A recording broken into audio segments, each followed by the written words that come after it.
Hello and welcome back, Chris, for part two. It seems like part one was years ago. It was just so much got in the way. That was the problem. But Yeah, all yeah. fine now. So you've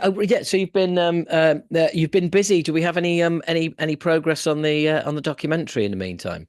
Well, yes, we're just putting together the titles and everything coming up, and we've got the beginning sequence and everything else is ready.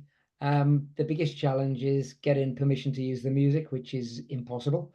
Yeah, So we're probably going to have to do a one-off showing with everything and then take everything out and just put back the bit we can. But I had an idea actually that perhaps we can get local bands to record the thrash and rock stuff and specifically for the film. So we got some good soundtrack behind it. yeah, yeah. Well, I can steer in the direction of some bands, and you never know. You can have a documentary about an old school, sort of venue and old school music, but the new school providing the soundtrack. That'd be quite A- different. Absolutely. Yeah, no, I like the idea of that. Well, oh, that's good to hear. Anyway, any idea when that's likely to happen? Well, we're looking at to get it out for September to have the first run through at the cinema. So we'll put it into the Yeah, cinema, Milton Keynes, and then invite people there. And we're talking about having a big festival thing around it. So that's going to be planned shortly, which will be really good. brilliant. Um, so yeah, it'll be all those kind of things. Well, Which if we're available, happy to come down and well, like I said, I can either come down and do my one man show, or we can I can bring the whole band down. yeah, it sounds good. We're up for everything at the moment because it's just been such a slog trying to get it done. Yeah, real labor of love. Yeah, and some of the agents and people that have been brilliant. Um, some of the people you least expect to be really good have been really good. The other day, yesterday, in fact, I was out with my wife in town, and towards me was coming this little old lady, and I thought, that's Nancy. She was the cleaner at the pits, right? And Wow. she looked at me, she went, Chris, I can't believe you're still alive. I said, Nancy, how old are you? She goes, 88. So Bloody hell. I know. And I thought to myself, you used to be on that floor, scrubbing the vomit up off the curtains, everything else, gay bikers on acid when they shat on the floor and then rubbed it in the walls, and she had to come in and clean it in the morning, Oh my all God. that stuff. And she says to me, I've got 7 children, 16 grandchildren, and 23 great grandchildren. Bloody hell. She is Irish, so you know. Um, well, look, picking up from the last episode that we did, um, there's been a development. So, dear listener, we were talking about somebody that I referred to as James Whale, the photographer. That was a bit of a legend around at the time, and I had no idea where he was or what happened to him. And Chris, you said, yeah, look for him and look for him, but can't find him. And unbelievable as this sounds, but it's true. About 10 days after the last chat that Chris and I had, who should get in touch out of nowhere with a load of photos but the man himself? Yeah, it was good. It's good to see he's in Ireland at the moment, which is good. I was Um, going to say, you've been in touch then? yeah, I've had a few chats with him. Um, he's doing all right, but it's he's had some tough times. But he's forwarded a load of photographs, and it's just amazing what he's got. Yeah. He's got stuff right across, but even bands neither of us recognize. So Oh, just right. Okay. and I mean his stuff goes from yourselves, creator, everybody who was there, but also he's got stuff like Sam Brown, all of this sort of stuff we used to call. Right. So it's just fascinating looking at the things, and they're all up on his website. So you know, but he hasn't finished them yet. I did say I'd buy him a scanner to do it, but I haven't heard anything back since then. Yeah. Yeah. I know Um, he was saying to me because he sent me a load of hours from when we played on the Obnoxious tour, which was pretty, yeah, one of the last times we played there. Um, and the pictures are just brilliant, and Yeah, you've done a lot of those. it captures the night perfectly. It does. Yeah. It is it's kind of weird looking at it now and going, God, I'm 20 there. Yeah, That's absolutely ridiculous. You know, it really is. But it's just amazing. I couldn't believe it when these pictures just arrived in the inbox in Acid Rain on Facebook, and he was just like, is anybody there? It's like, God, that's freaky. and it is. And it was such a boost because we got loads of pictures, but not in any depth. We've got maybe I'd taken pictures about 20, 25 bands, but he'd taken pictures of everybody, you know. Yeah, So it yeah. was really good to see. Yeah. So some of the He's bands yeah, I quite mean, and presumably, I mean, are all his images sort of copyrighted? Has he you know has he sort of copyrighted them? no, I don't think he has. I think he's just left them up there for people to use, which is good. Fair enough. Yeah. Fair enough. Yeah. So I want Captures to, an captures an era. But it would be really great if you eventually get when you get the movie out and do a sort of a a kind of um oh, what's the word? A gallery with as many photos as possible. well, what I did say to him is we would do an exhibition. That's If the word I was looking for, not a bloody he was, gallery. he was up for it, but I think he's a bit, I don't know, he keeps himself to himself a lot, so Yeah, he he wasn't really up for that. But it'd be lovely if he did come down because he was such a good bloke, and yeah, good to see him again. yeah. I'd love to see him again if even if he just even if he just comes down and plays an anonymous role in the evening. It'd just be nice to have him there. Yeah, good, so Yeah. good. Yeah, that was good to see So, him. so what have you been up to since the last time we spoke? Been jetting around the world at all? Sorting No, logistics out for various venues all over the planet? yeah, probably. Now I've been working on all sorts of things like the Grand Prix. I've got 4 days there this week looking at crowd movement, and pinch points and stuff where there's challenges. So that's coming up for 4 days. I've just been working with the O2 on another project. Um, Basically, we've got loads and loads of stuff, theatre projects, and it's just trying to finish off my next book because we've got this new book to write, and um, it's all about risk mitigation. So I've Right. worked with AEG Europe on a risk mitigation strategy for their venues, Yeah. how to reduce the risks that come up and what to do when those risks do come up. So it was a big, big project for 2.5 years. And it was just looking at those, going to watch bands, going to watch people and how they dealt with them and all this sort of thing. So again, that was a really interesting one. Um, and a lot of the other stuff, it's like we've been working on two architect projects. One in London, which is really interesting. And that's about how people get out of a venue when something Yeah. is built next to it. So Yeah. it's looking at how their paths will change and all this kind of stuff. Um, and also been looking at a theatre in another theatre in London, which is brand new to comedy theatre. And we've been looking at, how to get people to it, around it, through it, into it, all this kind of stuff. So it's Yeah. how the pinch points are, what technology you use, all those kind of things. Yeah. So Because I mean, new venues, it's a whole other ball game, isn't it? yeah, Because let's face it, a lot of venues that we go into, which or certainly back in the day were designed for a completely different purpose. that's right. Brixton Academy being a prime example, but also I was at a place I know I'm sure you know well. I was at the Troxy a few weeks ago, Yeah, and the last thing that was meant to be was a sort of venue for rock gigs and yeah. yeah, having a pit and all the rest of it. It's a great venue, that is, flipping heck. And it was rammed as well, and it was an awesome gig. Wow.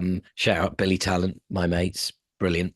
And it was, yeah, it was rammed, and yeah, it was really weird because downstairs it was like a normal gig, and then upstairs it's kind of tables, and and it's just yeah, it's like two separate gigs altogether. It's not just a circle, Yeah, it's it's right. tables and all sorts.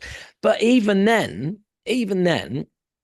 they've got one bar for the whole um, circle. Now there was a second bar not manned, one bar that's just created a massive queue that snaked back on itself.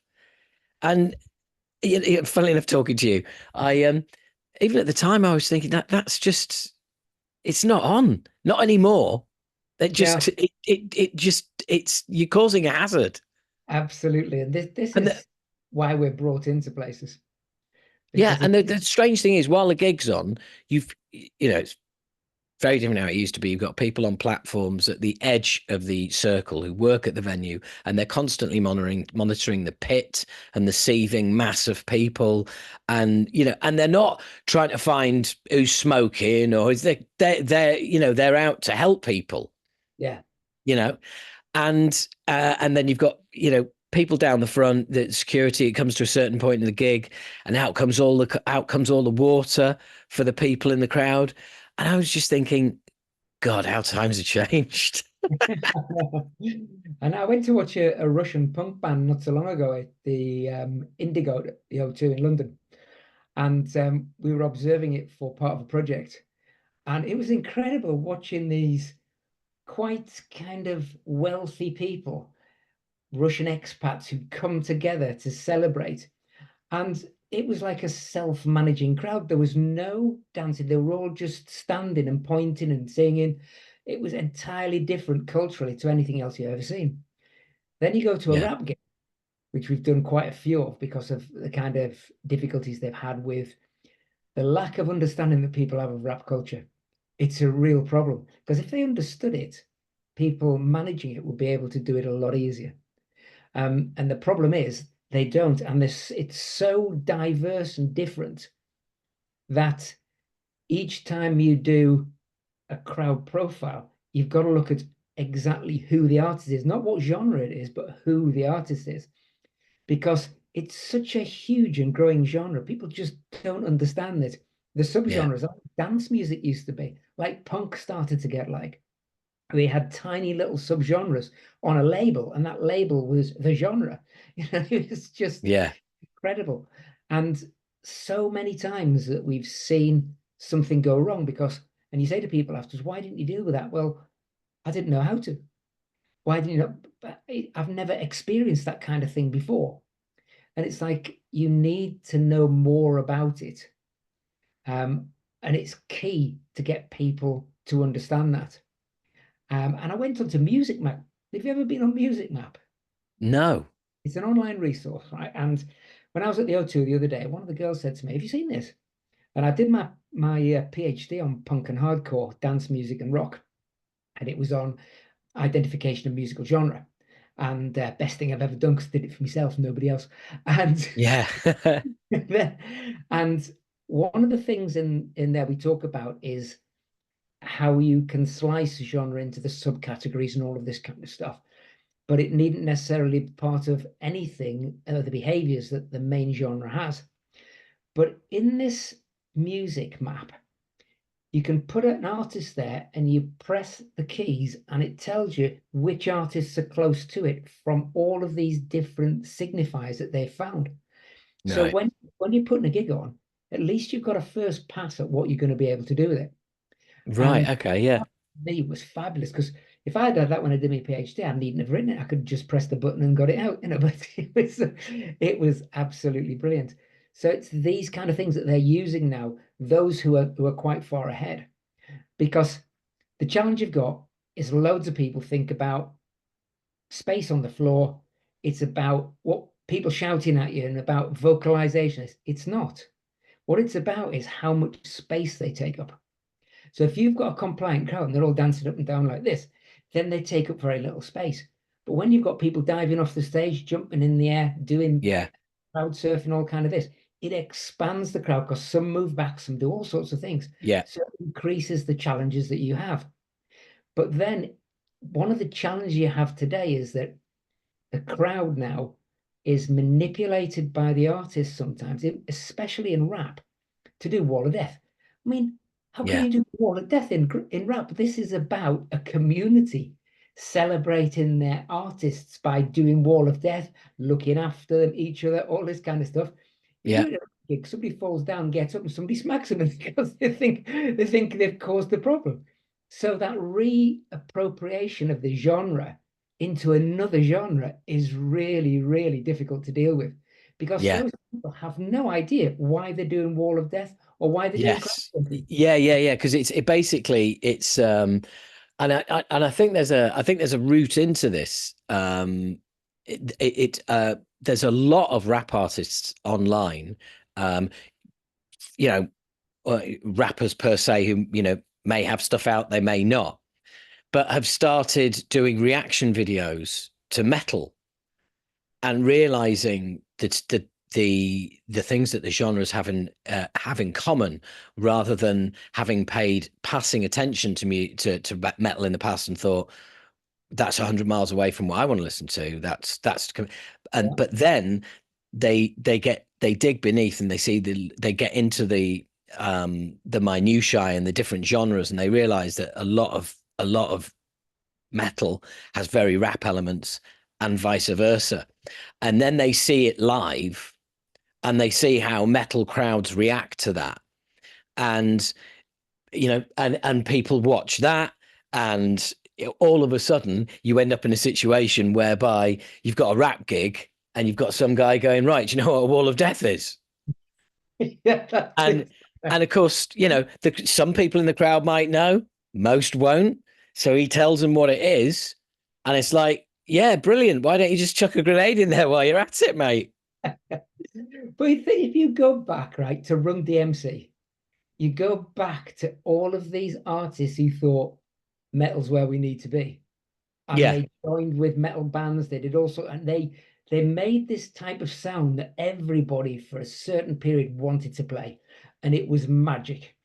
But now what you've got is you've got something in hip hop and other areas that has grown to be one of the biggest musics in the world.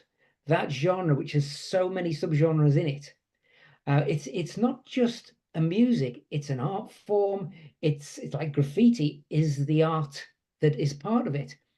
It's everything. It's a dance form. It's the whole works.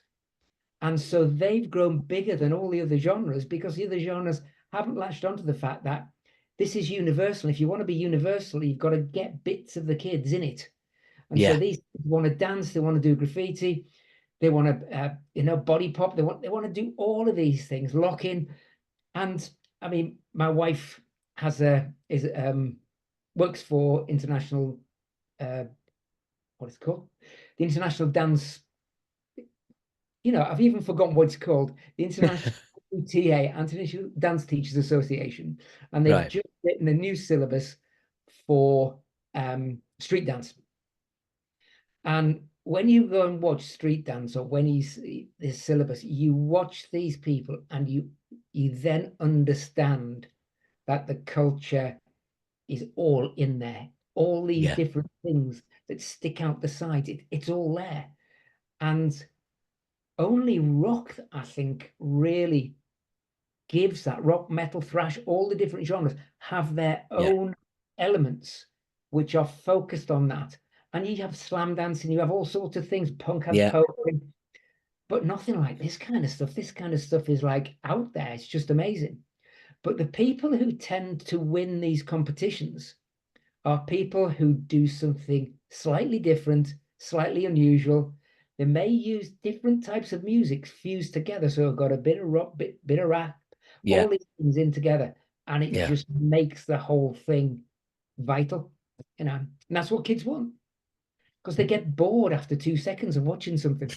Yeah, So it yeah. moves, shifts, then they're in it.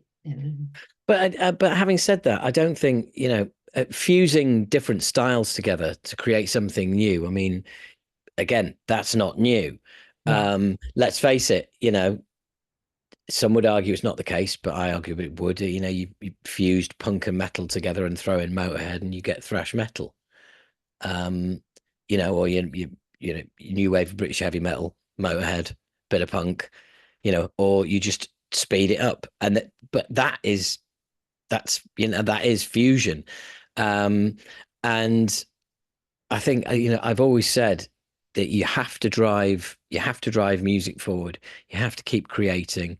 You have to try something different. You can't now, coming from somebody who's just put thrash metal albums out, yeah, totally take the hit. But never one album the same. Always try and do something different. Every album we've ever done sounds different, but it's Yeah. the same band, but it sounds different. Um, but it's all about driving things forward because I think we mentioned this on part one. The problem with thrash and why it went into a coma for 20 odd years is that it just failed to innovate, and there was just genres popping up left, right, and center, splintering off that were innovating. Grindcore, death metal, etc. That were just really, really, really interesting. And thrash had got very successful very quickly and then got very old very quickly because it stood still whilst everything around it was moving. Yeah, Um, I absolutely agree. so 'Cause if you think about something like Napalm Death, when they brought that album out, Guts of a Virgin, with John Zorn, the jazz saxophonist or the jazz player, and I mean that was outrageously incredible.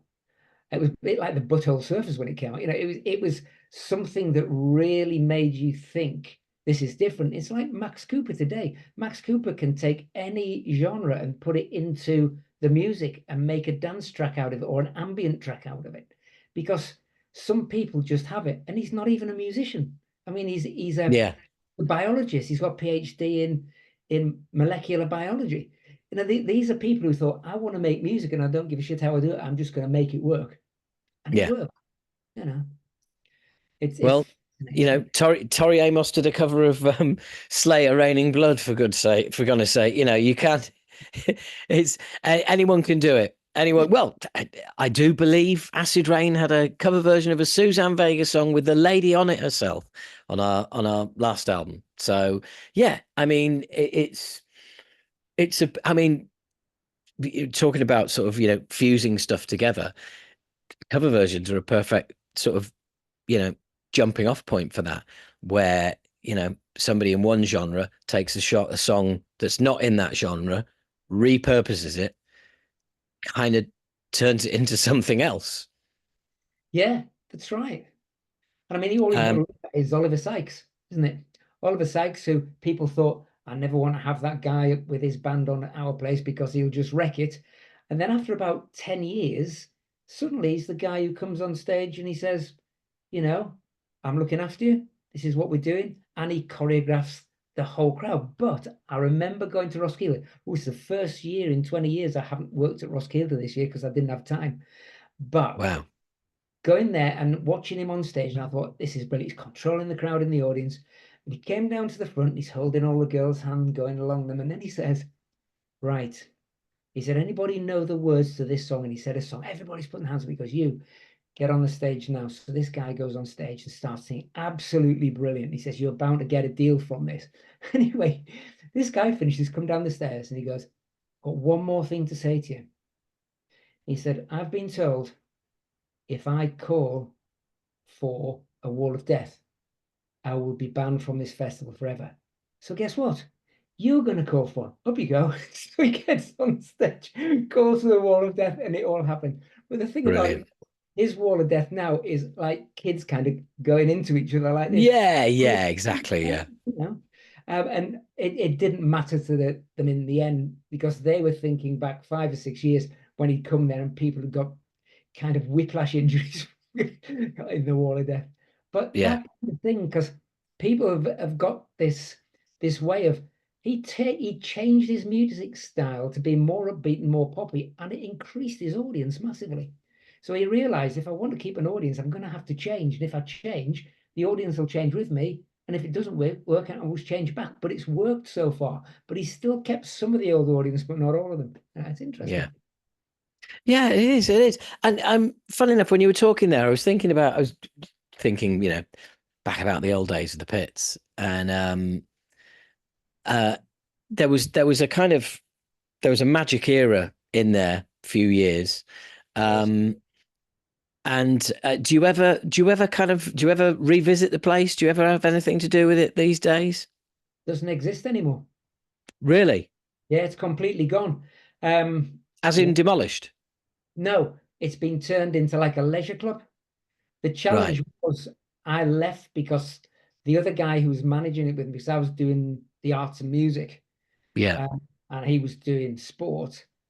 When he left, well, I really left because he was trying to influence me in what I chose, and I wouldn't have any of that. And in the end, I thought, oh, this, I'm off. Because I was offered the job as tour manager, not tour manager, agent for Pearl Jam. And I went home and said to my wife, "Do you think I should take this?" She goes, "Do you want?" I said, "Yeah, because it's just such a, it would be just brilliant." And she said, "Well, I'll support you." And I went to bed that night because I only had one day to get back to Rod McSween. And I got up in the morning. I said, "I'm not going to do it." She goes, "Why?" I said, "I've got three small kids." I said, "I want to Yeah. spend some time. I just can't. I just can't be flying everywhere to bring new bands into the agency and do things like that." And so Yeah. I told him, he said, "You will regret this." He said, "You will regret it. I would have paid you three times more than you're getting now." And I said, "It's not about money." I said, "It's about quality of life."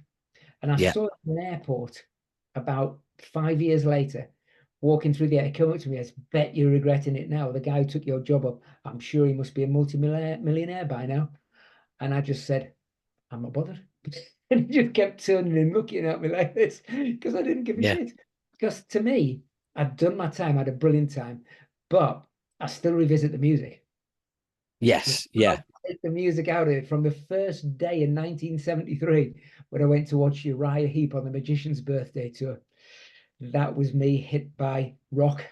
And then after that, it was anything I could get my hands on in any genre. And, we also had things like, of course, in those days, you had T-Rex, you had Roxy Music, you had Slade, you had all these other bands, Status Quo, all in the mix with different things, David Bowie, and there was all sorts of stuff coming out. And it was just like the magic pot. So I'd go to watch a rock gig or whatever it was at the Penthouse in Scarborough, and then the next day we'd have Manfred Mann's Earth Band, and then we'd have the Stranglers, and then we'd have Steelers Wheel, and it's just anything. Ultravox when they're a punk band, when they were the most amazing band, and then Midge joined them, and that was the end of the world.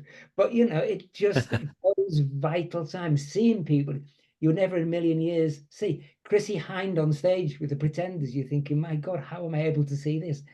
And it was just fantastic. And that is to me what's vital. But rock music is right at the heart of everything. Even Yeah. though I listen to lots of different types of music, that just has something because I was a misfit, always was, probably always will be. And the fact about it is I could fit wherever that was, wherever I go, however I look like, however old I am now, you can go there, you still fit in. Yeah. When you go to Totally. a pop gig, you don't fit in because it's all kids and parents looking after them at the back. And you think when I was 12, 13 years old, I was going to these rock gigs on my own in a massive city, Yeah. getting there myself, getting back myself, and that's what it was about. But now it's kind of quite cosseted. But in those days, they had all the gatekeepers who stopped you listening to music.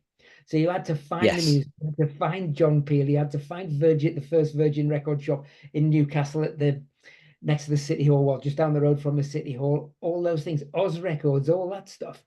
You had to find it yourself because Yeah. nobody was going to give you it because it was something you shouldn't listen to. So the Bible was the enemy, the melody, well, the enemy mostly, and then it was Quran, and And then but sounds. yeah, and then they all became comics because Yeah. they knew they had to change to attract the Yeah. audience. Well, you've mentioned something there that's reminded me of something, which is uh I hear from people my age, from my generation, you hear a lot of, oh, there's no decent music, there's no good music coming out.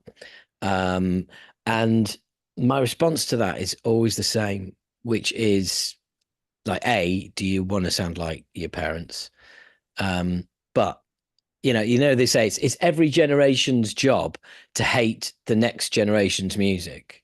Yeah, Um, but for anybody who can't, oh, I can't find any new music, I always say the same thing. You live in a time that in human history where there has never been more music made, yeah, released, and it has never been easier to find. So if absolutely. you don't think there's any good new music out there, well, that's on you Yeah, because you're just not looking hard enough or you're not looking in the right places. But it's out there. it is. And I mean, my grandson's into loads of things that I was into.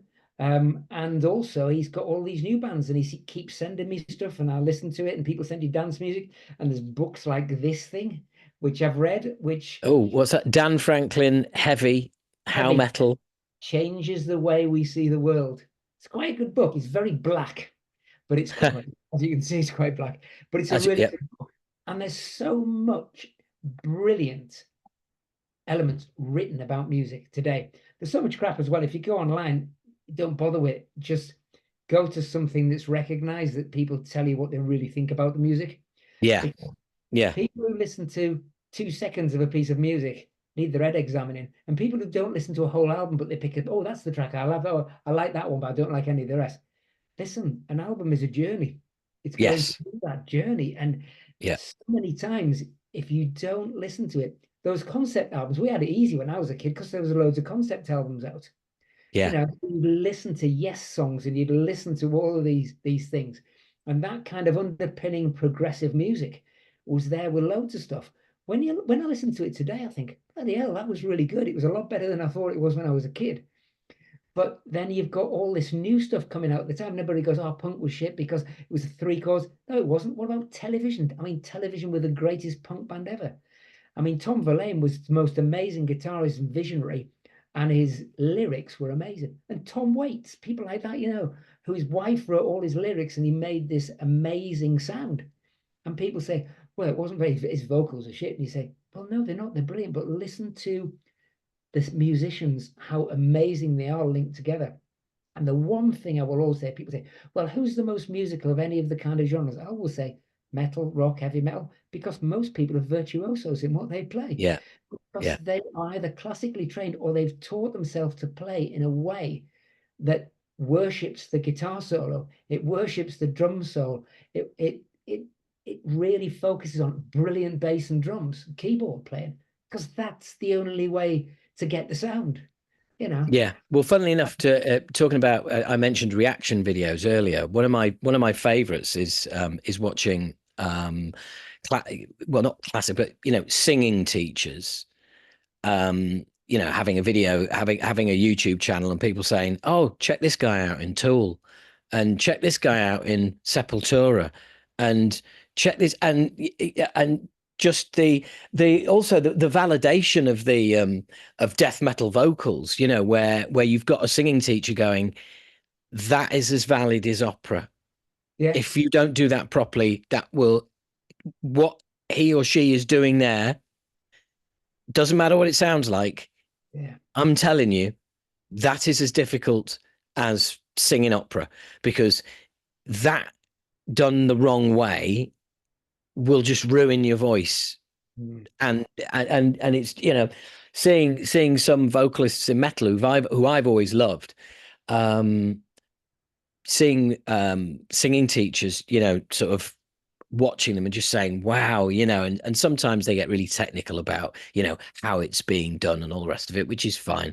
I prefer the kind of the more kind of appreciating the aesthetic of what they're doing and, yeah, and just, trying to impart emotion and stuff like that. And it's great. There's a whole other world of how you can go even more in depth. It's not just going, you can't, you don't just necessarily go in depth on the music now. You've got you've got classical composers listening to metal, breaking it down. You've got classical singing teachers listening to metal singers, breaking it down. Classic drummers listening to, and so each individual, guitar. So you're getting all of these sort of,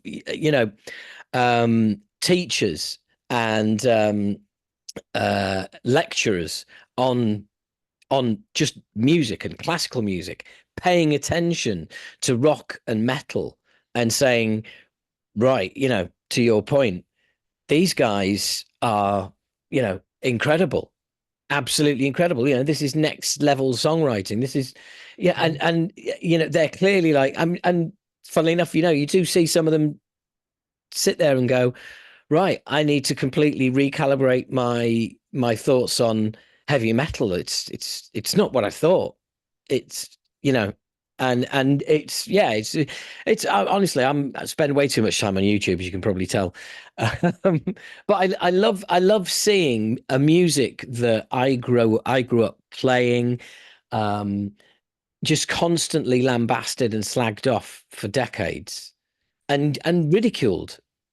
And now it's only taken 30 years for people to listen to it and go, fuck me, that's pretty good, isn't it?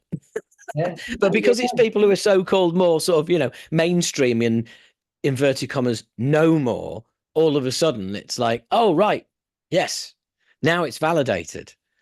Yeah. Well, it's like my nephew's in a band who played at Bloodstock year before last. And they play math rock, what they call Law of the Woodman. Right, And okay, yeah. they Math rock, are math metal, yeah. they're all virtuosos, and the drummer is a jazz drummer. And you Yeah. listen to it, and it is incredible. But you see them, they close their eyes and they're playing because if you make a mistake, that's it completely fucked. Yeah, oh Because yeah, absolutely. Well, in my yeah, theory is why they call it math rock or math metal. The reason they call it that is because it sounds like numbers.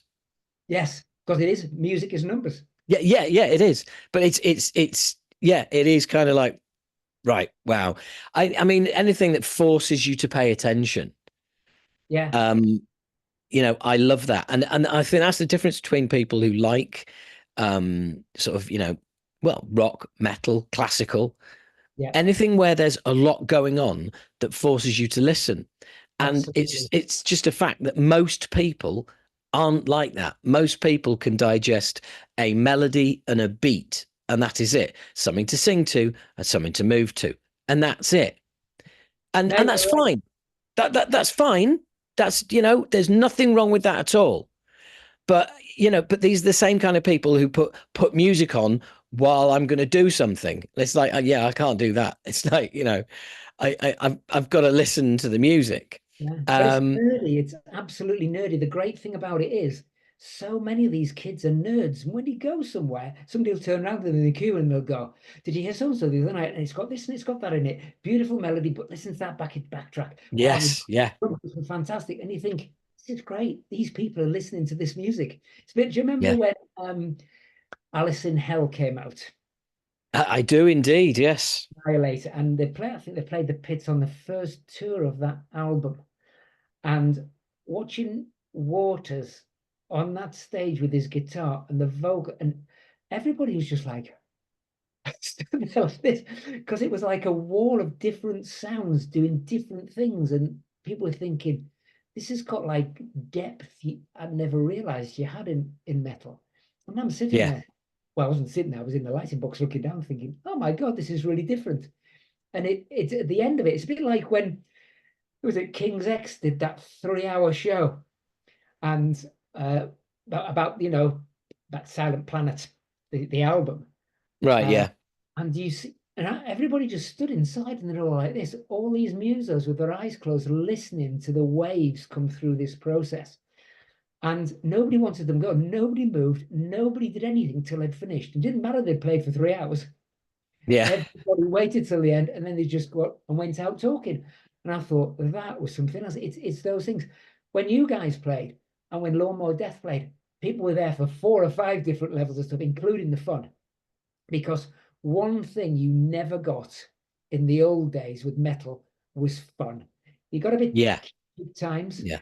didn't get that fun. It was all about you'd lost your girlfriend, you'd been stabbed by a vampire.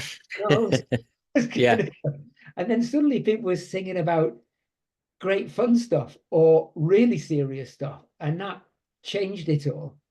And it, to me, when people used to come in and want to sing along to those tracks because it meant it was about them, and that Yeah. really made it work because they could relate to it. And That so many that's people yeah, that's really spot on do. actually. I mean, your band, because of the age you guys were when you played, that difference in age was very little, and everybody Yeah. in the audience thought I could do that. And that was Yes. the brilliant thing about it, because they could do if they wanted to. Well, You know, that was always our philosophy was that, we started in the audience, we've ended up on stage, but we could just as well be the audience. And we always felt like the stage was an extension of the floor. And often it was, there was more people not in the band on stage than in the band. But, you know, yeah. I've got to tell you, I've that's got the to way we tell you liked a it. story. Got to tell you a story. I did put a band on at the Roadmender called Poor, who were a grunge band, kind of Nirvana style. And they had one brilliant single called Jesse. The album was fantastic. I booked the the venue because it took 900 people, and we sold 35 tickets. So, Brilliant. so I went back to the venue and I said, Hmm. negotiating, because I knew David Walker Collins. He said to me, because we were mates, he said, yeah, I want to negotiate. Let's do it in the bar. Then we don't have to open the venue. So I put it in the bar, and we sold 300 tickets for a bar that held 150. So, and when they came on, there was everybody on the stage and people diving over the band and out and running along the bars and all of this. And I'm watching this thinking, God, there's going to be an accident in a minute. At the end of it, the lead singer came up to me and he said, what an amazing show. He said, that was like we've never ever had it. He said, because it was so close and so many people, and most of them were on the stage. It was just like nothing we've ever done. And you're thinking, yes, that's a band who realizes what it's like and what those kids wanted to stand next to somebody and go, look at me. There was no phones. There's no phone to Yes. take your picture. It was just you were there, with Yeah. it. And you'll remember that for the rest of your life. Now everybody's got a bloody picture of them with Adele or whatever it is. Who gives a shit? If people remember they were there and they were talking to people and they were there because they were watching somebody play close, not because they put on a pucker and took a photograph of them as a selfie. Yeah. You know, Yeah, no, I completely agree. I completely agree. And honestly, Chris, I think that's a really lovely place to sort of bring our conversation to a close. I really appreciate your time. I know you're a busy man because it's taken quite a while to get you back on here, but keep me informed about how the documentary's going I will and do. I'll send you a copy and to look through to see if you're okay with everything that you did in it and that kind of stuff and the pictures and the music stuff that's in there. And I'm fine, mate. That's don't worry about it. You guys, it's your project. You go for it. You just tell me when you need me to rock up and have a chat for a bit when you want to do your screening. yeah, that'd be great. And the other thing about that is we've got to do this festival because that's the next big thing. I'm Right, struggling to get some people to buy in because they're very anti doing something like this, but right. we'll make it work. It's people who also do stuff in Milton Keynes who don't like the Ah. fact that this is raising itself again. So yeah, that's life. Well, that's a shame for them, isn't it? It certainly is. Well, look, thank you again.